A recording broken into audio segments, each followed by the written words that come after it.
Friends, வாங்க lunch and tiffin எப்படி back பண்ணுறதை பார்க்கலாம். லெமன் சாதம் எடுத்து வச்சுக்கிறேன், உருளைக்கிழங்கு எடுத்து வச்சுக்கிறேன், அப்புறம் வெண்பொங்கல் தேங்காய் சட்னி எடுத்து வச்சுக்கிறேன். வெண்பொங்கல் தாளிக்கும் போது இஞ்சி, பச்சை மிளகா, அப்புறம் பூண்டு இடித்து போட்டு தாளித்து பாருங்கள். வாசனை ரொம்ப நல்லாயிருக்கும். சில பேர் வெறுமனே ஜீரகமும் மிளகும் போட்டு தாளிப்பாங்க. அதை விட இந்த மாதிரி சேர்த்து தாளித்து பாருங்கள்.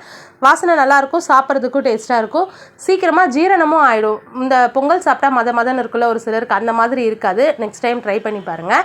அந்த மாதிரி தான் செஞ்சுருக்கேன். எல்லாமே எடுத்து வச்சுக்கிறேன். பசங்களுக்கும் லஞ்ச் எடுத்து வச்சுக்கிறேன். இந்த மண்டே ஒரு பெரும் பாடு என்னென்னா, இந்த டிஃபன் பாக்ஸ்லாம் எங்கே இருக்குன்றதை தேடுறது தான். சாட்டர்டே வேறு ஸ்கூல் லீவு, 2 நாள் சேர்ந்தப்பல லீவு. எல்லாத்தையும் எடுத்து போட்டு ஒரு டப்பாவில் வச்சுருந்தேன். ஆனால் எங்கே எடுத்து போட்டாங்கன்னு தெரியல. அவங்க இஷ்டத்துக்கு எடுத்து எங்கேயாவது வச்சுருவாங்க, நம்ம தேடுறது தான் ரொம்ப கஷ்டம். அதனால் இன்றைக்கி அவங்களுக்கு சைட் டிஷ் பாக்ஸ் இல்லை, அது சாதத்துக்கு கூடவே எடுத்து வச்சுக்கிறேன். ஸ்நாக்ஸ் இன்றைக்கி பசங்களுக்கு திராட்சையும் வெள்ளை நிறத்தை பயன்படுத்தி பேரிக்காவும் எடுத்து வைக்கிறேன். அப்புறம் எனக்கு ரொம்ப நாள் ஆச்சு ஸ்நாக்ஸ் எடுத்து வச்சு, நானுமே கொஞ்சம் நட்ஸ் எடுத்து வச்சுக்கிறேன். அவ்வளோதான் ஃப்ரெண்ட்ஸ். வீடியோ பிடிச்சிருந்தா லைக் பண்ணுங்கள்.